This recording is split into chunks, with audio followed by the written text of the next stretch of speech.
It is time for our Crypto Corner presented by Intuit TurboTax Live. With the macro picture including, it's really remaining a part of Bitcoin's story over the last month or so. You can see the big ups and downs, currently at about 43,500. It's going to be very interesting to see what Bitcoin does as the Fed actually begins the process of tightening later on this year. So let's bring in Caitlin Long, Avanti Financial Group CEO and founder, for a little bit more on the story here. Caitlin, it's been a rocky month, let's just say, for Bitcoin and crypto investors at large. What do you see as the biggest story for crypto in 2022?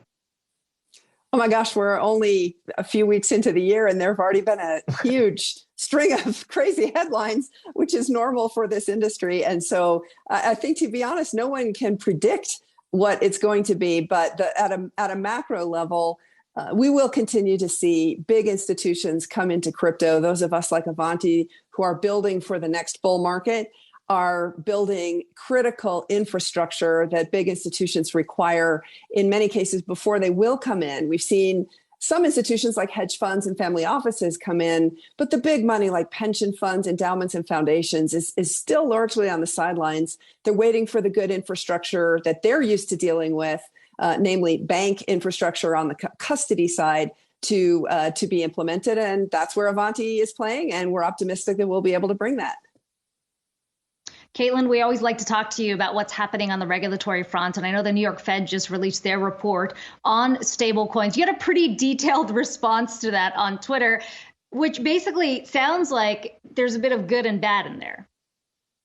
Right. Yes, there's a lot of wonkiness to the money market plumbing that relates to specifically to stablecoins, which are a U.S. dollar instrument. It's really a new type of U.S. dollar payment instrument that can move U.S. dollars faster, better, cheaper, more transparently than traditional payment systems can. And it's all happening outside of the banking system. And so how it's integrated into the banking system is the specific question that has been studied quite a bit by central bankers, especially the Fed. And the New York Fed, which operates the Fed's trading desks, releasing that paper this week, it really was a big step forward.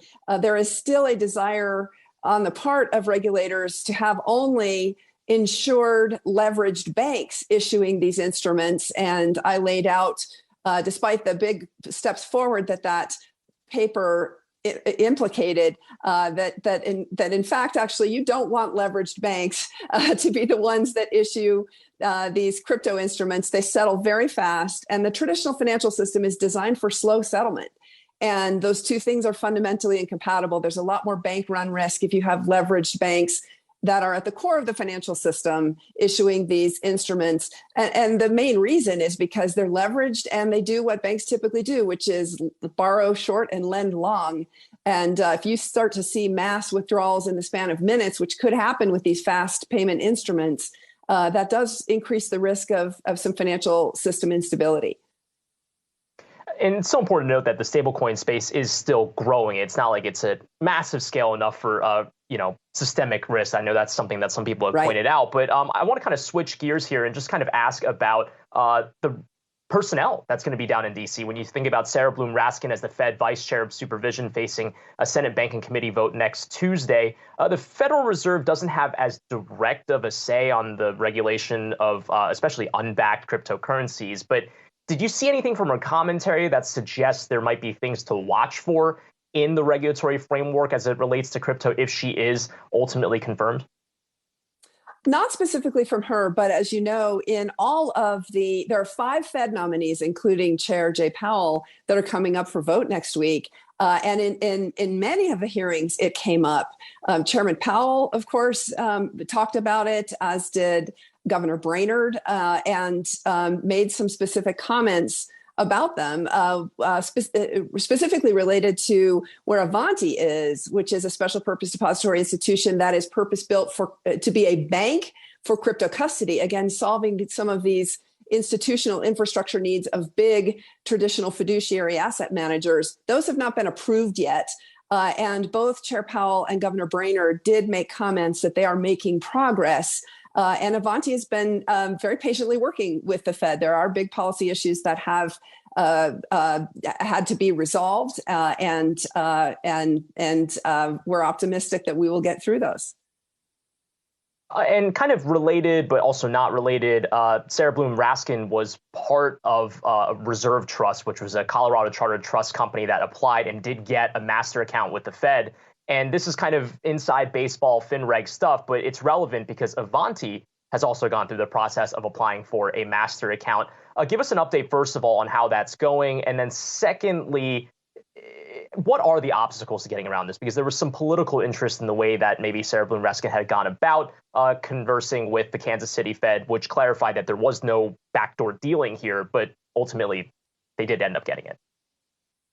Well, this has been a bit of a black box for years, and the different Federal Reserve banks, that there are several reserve banks that each independently have been making decisions about who gets access to what's called a Fed master account. You've got to be a depository institution to be able to get access to a Fed master account. That's what the Federal Reserve Act specifically says, and so fintechs that are not depository institutions cannot get access to a master account. Those, like the Wyoming Special Purpose Depository Institutions, are expressly depository institutions and therefore eligible. But it is a bit of a black box process. The Fed I believe it was April, put out a number of guidelines for public comment. It's coming up on almost 9 months, and they're still sitting out there, not finalized. And it is all part of the same question, because you've got to be a bank under the law, specifically a depository institution under the law, to be able to get access to the Fed's payment system, and the extent of the discretion that the Federal Reserve has, and if so, what criteria are allowed to be applied, are open questions. And there's been a lot of discussion among those in the banking world about disparate treatment of the different applicants over the years for specific master accounts. All right, well, still pending, but we'll have you on for the updates as you get them. Caitlin Long, Avanti Financial Group CEO and founder, thanks again for joining us.